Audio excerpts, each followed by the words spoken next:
Je vous propose d'écouter le président, le capitaine Ibrahim Traoré.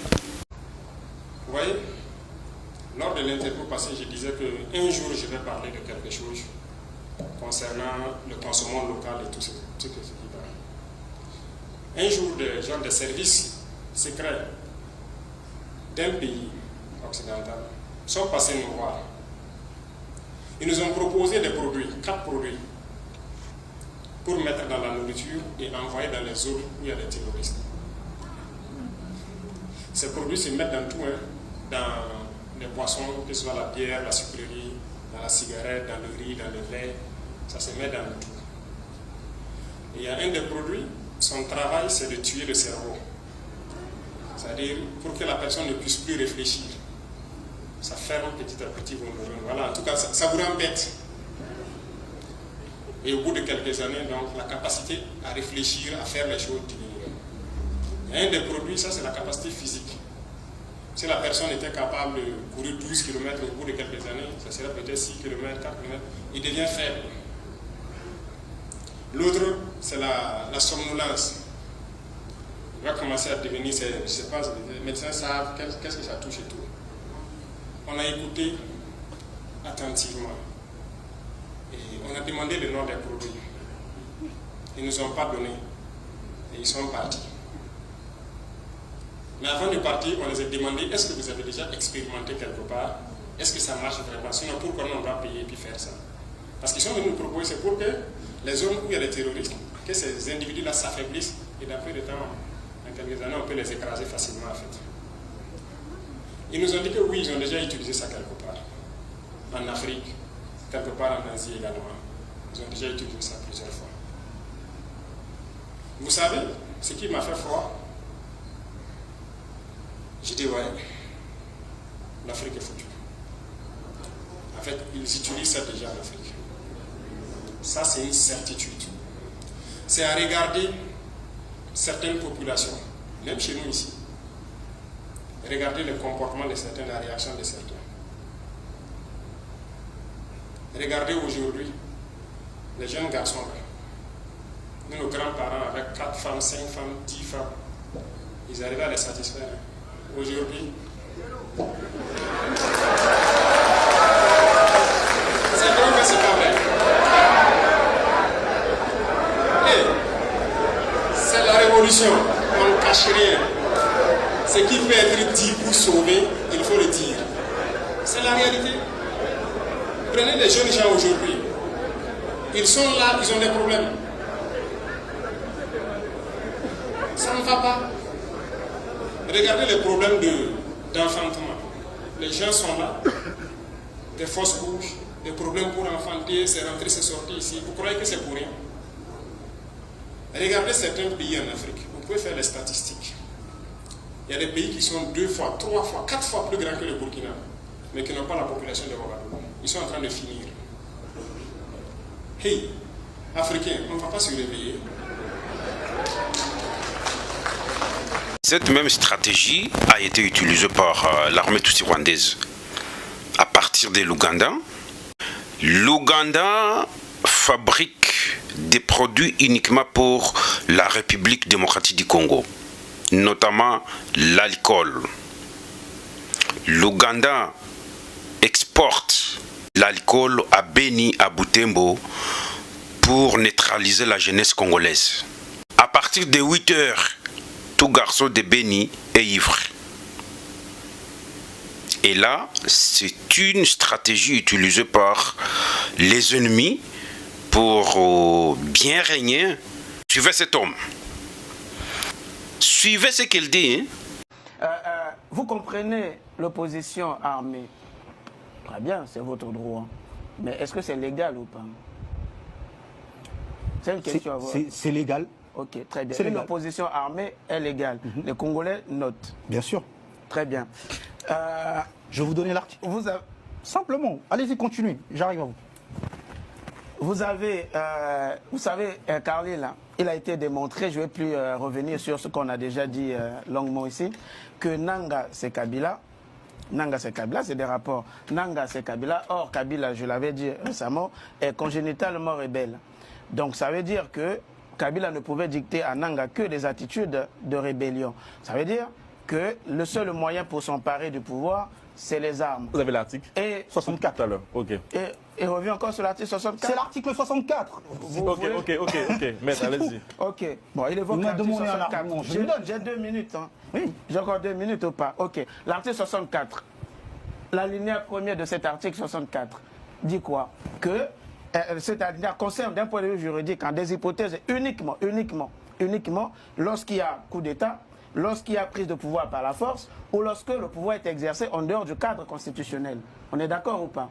Et c'est ça qui donne le droit à tout Congolais de pouvoir combattre le pouvoir. Mais on n'a pas dit de prendre des armes pour combattre le pouvoir. L'alinéa 2 condamne maintenant tout Congolais qui tente de renverser l'ordre constitutionnel établi par des voies militaires, voies armées. Mais donc, vous voyez que vous citez un article que vous ne comprenez pas. Non, est-ce que je peux répondre? Vous citez un article que vous ne comprenez pas. Allez demander conseil à M. Epengue. Je vous laisse finir. Je vous laisse finir. Une note la dernière fois ici concernant cet article. Une minute. Il dit... Être opposant, il faut avoir les armes. Non, ce monsieur est fou. Alors, vous êtes en train d'imiter les États-Unis. Est-ce que vous avez vu un opposant américain qui agresse son pays? Donne-moi un nom. Un opposant américain qui a les armes, qui a attaqué l'Amérique, soit à Washington, à New York, Alaska, partout. Donne-moi ces noms. Donc pour les Congolais, opposant signifie injurier, prendre les armes. Une nation maudite, une personne maudite n'aime pas son pays. Un opposant, un parti politique de l'opposition est là pour corriger le travail du gouvernement, montrer la faiblesse du gouvernement pour bien développer le pays. Et c'est fini. Mesdemoiselles et messieurs, je vous amène à Goma, la population souffre. La population souffre. Écoutez. Les affaires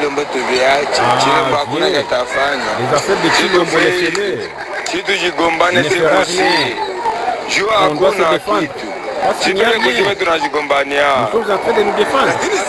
le président. Mais regardez, un petit pays comme celui-ci, venir nous négliger. Voilà, écoutez, un autre individu. Nous avons voté pour lui, numéro 20, candidat numéro 20. Son travail était de nous défendre. Est-ce que nous sommes des Congolais ou pas? Oh, c'est la famine. Oh, nous souffrons. Les véhicules qui viennent de Bunagana, Kichanga, mais sont plus lents. Les autres sont affamés. C'est la famine. Nous nous demandons si nous restons au Congo, nous allons au Rwanda. Mon message à toute la jeunesse de la RDC, venez défendre le pays. Nous plairons le président de la République. Pardon, venez nous aider. Dans votre pays, vous avez l'armée, vous avez l'état-major incapable de faire les attaques sur ces milices. Vous avez vu les soi-disant commandos, les forces aériennes sont là. C'est incompréhensible. Et les États-Unis, parce que vous êtes en train de copier les États-Unis. Les États-Unis attaqués. On attaque Michigan. Est-ce que vous croyez que les États-Unis vont dormir? Jamais. Copiez tout. Si vous voulez copier, vous ne copiez pas seulement la démocratie. Hein. Copiez même les systèmes. Copiez comment les États-Unis sont en train de diriger leur propre population. Il faut copier. Copiez tout. Si vous copiez les États-Unis, il ne faut pas copier seulement la démocratie de la bouche. Copiez tout. On vous agresse, mais difficile de riposter. On parle de villages et de villages. Ne voyez pas l'armée congolaise. L'armée congolaise, c'est une mosaïque. Excusez de ce terme. Je l'ai dit, c'est parce que nous voyons les fruits que l'armée congolaise montre sur terrain. N'existe pas. Il n'y a pas de fruits. Une armée qui fuit, une armée qui donne sa population à l'ennemi, une armée qui collabore avec l'ennemi, une armée qui pille. Les FARDC n'existent pas au Congo, c'est l'armée rwandaise. Il y a ce travail que le président est en train de faire. Voilà les jeunes recrutés. Et merci. Mais nous cherchons aussi, chercher les Wazalendo, arriver à Baraka. Pourquoi ne pas faire la descente sur Baraka? Président, pourquoi ne pas faire descendre sur Baraka? Pourquoi? C'est votre zone. Allez à Baraka, touchez ce qui s'y trouve, parlez avec la population, parlez aux Wazalendo, allez à Mwenga, cherchez les Babembe, cherchez les Batembo. Les Batembo sont des guerriers. Babembe du Sud Kivu, Batembo du Sud Kivu sont des guerriers. Quel est ton nom? Nzito. Nzito. Nzito, nous te donnons cette arme devant cette foule, devant ces chefs, devant les autorités de l'armée. Cette arme n'est pas là pour tuer la personne, une personne civile. N'est pas là pour piller et tuer les chèvres et vaches. Le travail, l'objectif de cette arme, c'est d'aller chercher les M23, tuer les rebelles qui sont bandés. Laissez ces bâchis. Les bâchis sont des traîtres. Je ne le dis pas parce que je suis contre certains, non. Je dis parce que je suis en train de voir qu'est-ce qui se passe chez nous. Mike, Foka Mike, il fut voleur.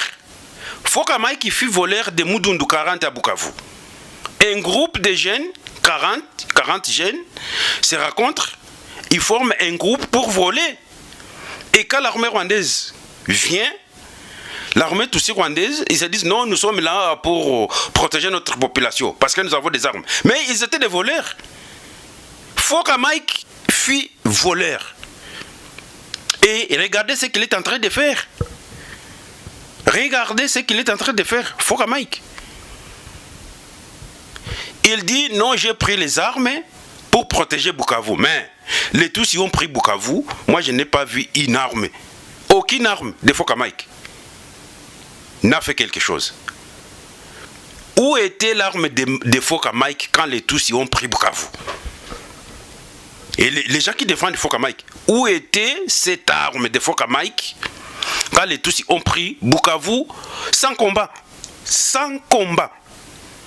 Et aujourd'hui, il dit, oh, je suis Muzalendo. Foka Mike est l'ennemi de la République démocratique du Congo. Il a tué Mapenzi, un jeune garçon qui défendait Bukavu.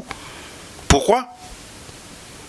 Il cherche aussi à agresser, à ouvrir le chemin pour les Tutsis vers Chabunda. Le gouvernement congolais doit arrêter Foka Mike, faire des investigations. Foka Mike est l'ennemi de la République démocratique du Congo. Au revoir.